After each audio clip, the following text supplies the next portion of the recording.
Kira-kira apa? Ya, betul, mencari keselamatan. Lalu ada orang, nah bukan, ya banyak orang ya, banyak orang di luar sana, baik yang di luar negeri maupun neraka. Nah, ada dalam neraka. Jadi orang yang beragama, kalau memang betul-betul tidak ada Tuhan, ya kita tidak rugi apa-apa, karena kehidupan kita selesai. Tapi kalau memang betul-betul ada yang namanya Tuhan, dan betul-betul dia datang nanti, ya maka selamatlah kita. Dan bagi orang yang tidak percaya akan binasa. Nah, jadi kita bisa simpulkan bahwa orang-orang yang beragama, orang-orang yang mencari hal-hal yang baik di dalam agama-agama, termasuk kita orang Kristen, yang terpenting, yang utama, kita mencari keselamatan. Kita mencari keselamatan. Itu yang paling penting. Sehingga dalam iman kita, dalam iman Kristen, kita sungguh-sungguh percaya bahwa keselamatan itu kita peroleh sejak kapan? Sejak saya dan Bapak Ibu mengaku percaya kepada Yesus Kristus. Ya, keselamatan itu bukan kita peroleh ketika kita mati, tetapi sejak kita percaya, sejak kita masih hidup, kita sudah diberikan tiket. Ya, orang umpamakan kita diberi tiket keselamatan. Kita sudah tidak mencari-cari lagi keselamatan, tetapi kita sudah mendapatkannya. Kita sudah pegang.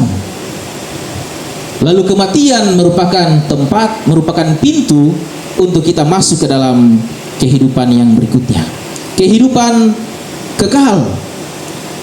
Ya, kehidupan kekal. Namun seringkali kita bertanya, Bapak Ibu, ya, kalau saya sudah selamat, kalau saya sudah diberikan keselamatan, jaminan keselamatan itu, mengapa saya masih seringkali mengalami penderitaan dalam kehidupan ini? Mungkin ada yang bertanya, mengapa masih ada kesakitan? Mengapa masih ada penderitaan? Apa jawabannya? Menjawab pertanyaan ini, Bapak Ibu, ya, banyak jawabannya. Banyak hal yang kita bisa beri jawaban tentang pertanyaan ini. Namun kalau kita melihat dalam satu aspek, satu sisi, ya, kitab Yeremia dalam bacaan kita itu menjelaskan, ya, menjelaskan yang pertama-tama perlu kita ketahui bahwa Allah sesungguhnya adalah Allah yang penuh kasih. Allah yang penuh kasih itu tidak pernah merancangkan keburukan bagi umatnya, bagi anak-anaknya. Itu yang terpenting, yang pertama-tama harus kita ketahui. Lalu bagaimana? Ya, ini kalau kita belajar, ya, dalam satu aspek itu kita belajar dari bangsa Israel yang sedang mengalami perbudakan, yang sedang mengalami pembuangan di Babel, yang pada waktu itu kurang lebih 70 tahun. Dan mereka pun bertanya-tanya, kenapa kami kok umat Tuhan, orang pilihan, bangsa pilihan, kenapa kami mengalami penderitaan? Mereka bertanya. Begitupun juga dengan kita, bukan?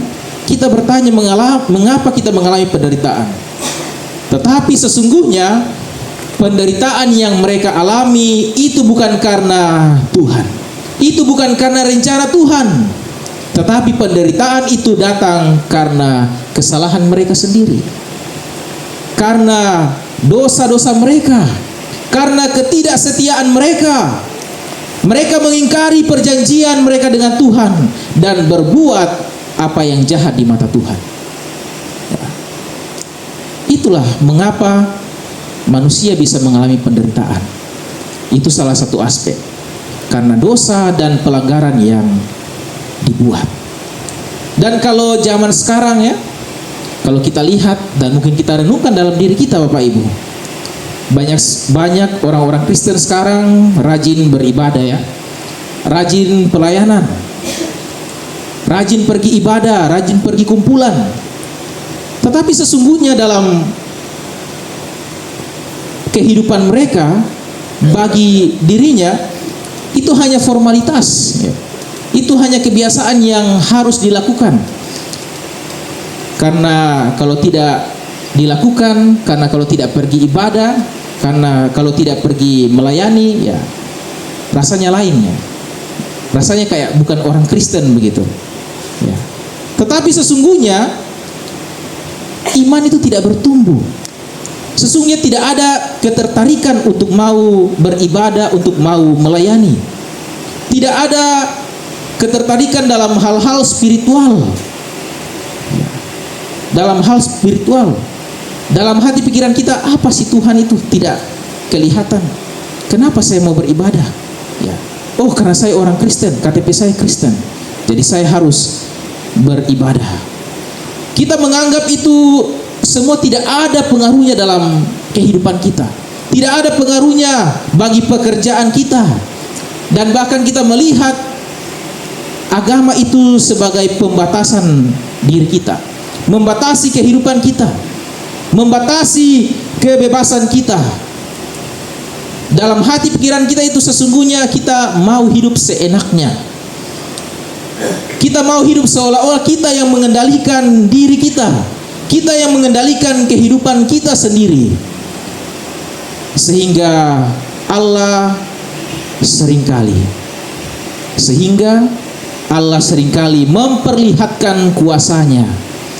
Karena watak kita yang seperti itu tidak mau tahu, sehingga Allah harus memperlihatkan kuasanya supaya kita melihat dan paham bahwa kita tidak bisa hidup tanpa Tuhan. Sesungguhnya saya dan Bapak Ibu tidak bisa hidup tanpa Tuhan dan selalu harus bergantung kepada Tuhan. Kuasa Tuhan dinyatakan seperti apa? Ya, contohnya seperti duka cita yang dialami. Contohnya seperti mungkin lewat alam, lewat gempa bumi, dan hal-hal yang lain. Mujizat-mujizat itu Tuhan sengaja menyatakannya sehingga kita tahu, wah, ada Tuhan. Sehingga kita tahu kehidupan saya itu tidak ada apa-apanya jika tanpa Tuhan. Dan inilah Bapak Ibu yang terjadi dengan bangsa Israel. Tuhan harus mengizinkan mereka berada dalam pembuangan supaya mereka sadar dan berbalik kepada Tuhan. Itu yang Tuhan lakukan. Dan dalam pembacaan kita itu merupakan, kalau kita baca, itu merupakan inisiatif Allah untuk kembali menyatakan hal yang terbaik bagi umatnya, hal yang terbaik penyelamatan bagi umatnya. Dan dalam ketidakberdayaan mereka itu, Tuhan datang dan menyatakan kuasanya, bahwa Ia sendiri yang akan bertindak untuk memulihkan keadaan mereka, dan bahwa mereka akan dikembalikan lagi. Mereka akan dikembalikan pulang ke tanah perjanjian. Di mana? Tanah Kanaan. Ke tanah Kanaan, ke Yerusalem. Nah, kita pun juga demikian Bapak Ibu. Kita akan dipanggil pulang kemana? Ke Yerusalem baru. Ya. Ada istilahnya orang bilang, sebelum pulang ke Yerusalem baru, kita pergi dulu jalan-jalan ke Yerusalem yang lama. Ya. Jalan-jalan ke Israel. Demikian juga dengan kita Bapak Ibu.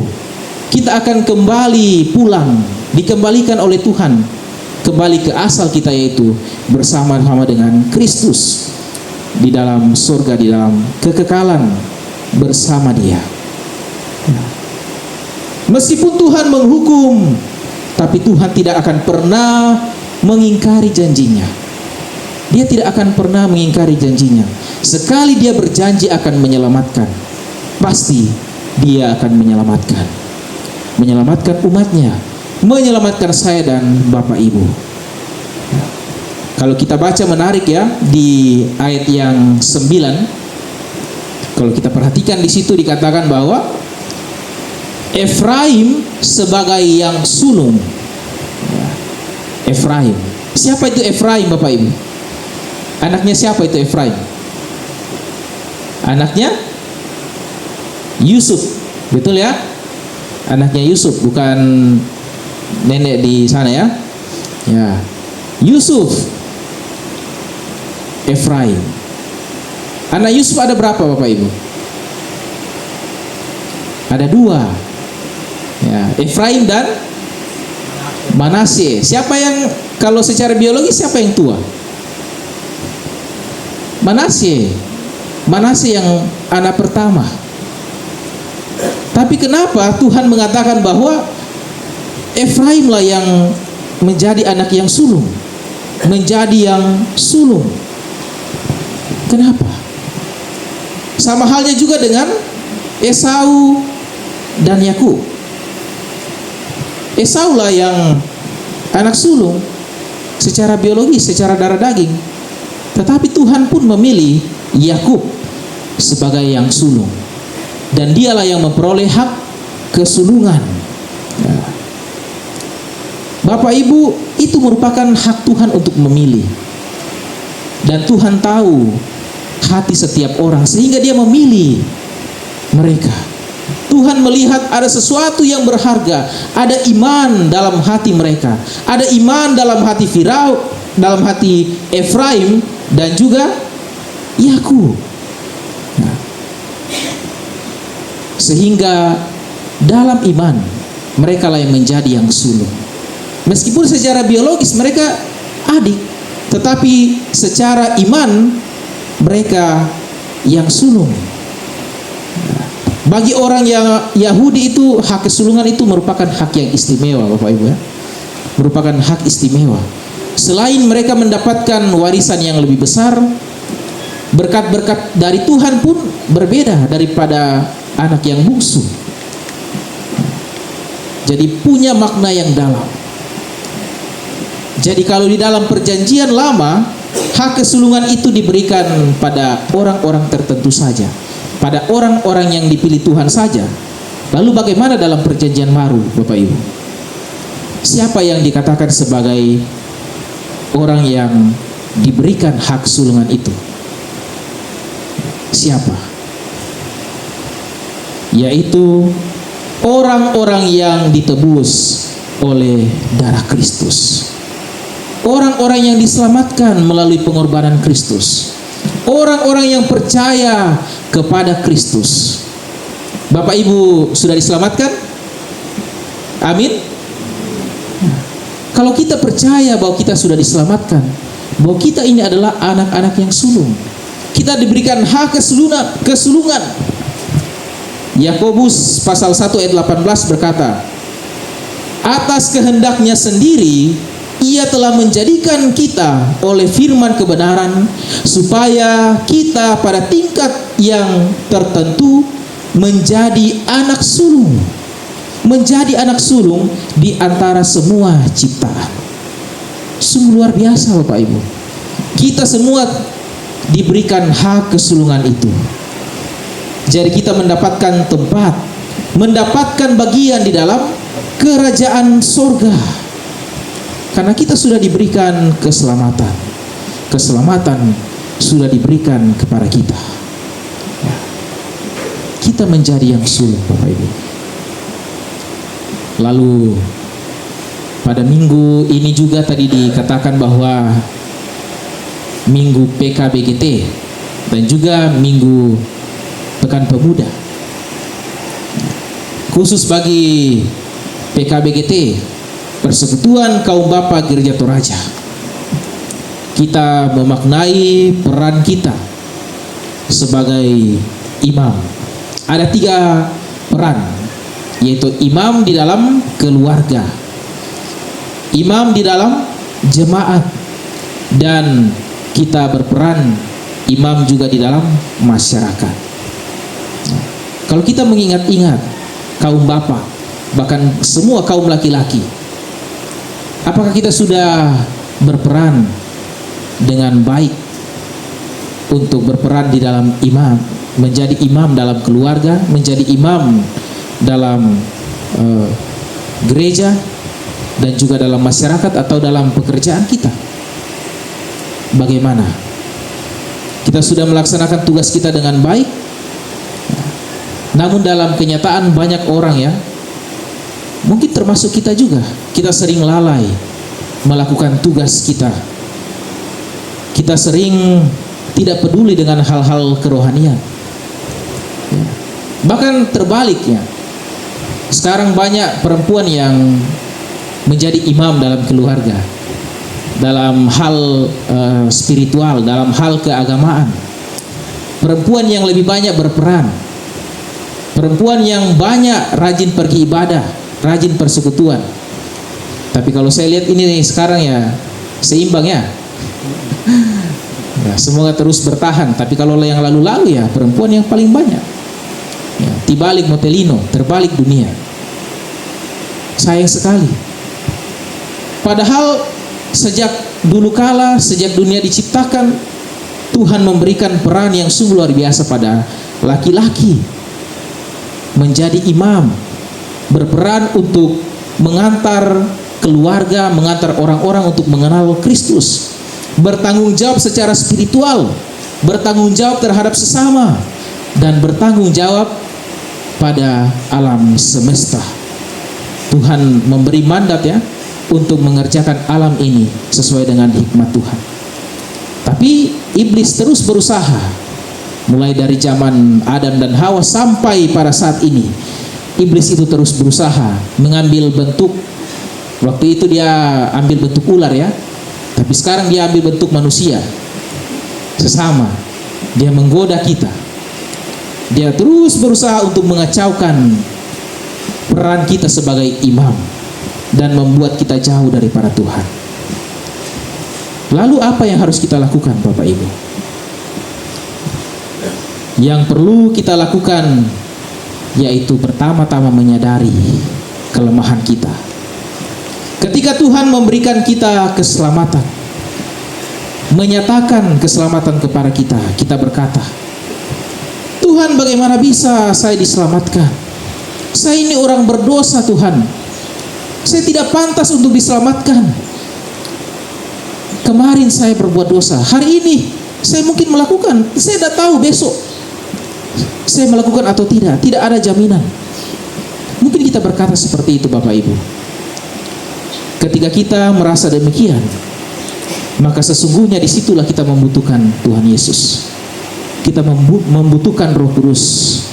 Kita membutuhkan Tuhan untuk diselamatkan, untuk dikuatkan.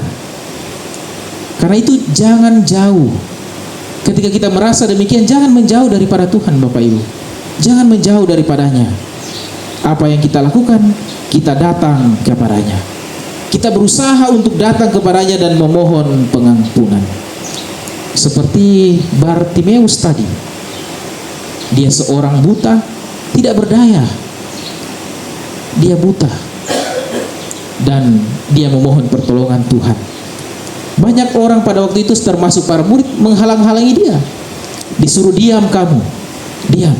Ini guru mau pergi pelayanan. Tapi dia terus-menerus berusaha untuk memanggil Yesus anak Daud. Yesus anak Daud. Dia tahu Yesus itu anak Daud, Sang Kristus penyelamat. Sehingga dia berusaha untuk datang kepada Tuhan. Bartimeus menyadari dia adalah seorang buta, tidak berdaya. Kita pun demikian. Kita buta.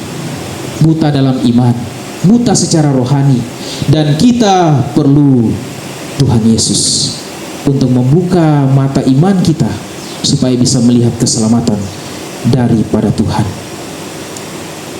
Kita butuh Yesus. Dan mari saudara-saudara, kita perlu keberanian yang sungguh-sungguh seperti Bartimeus untuk datang kepada Tuhan. Terpujilah Kristus. Amin.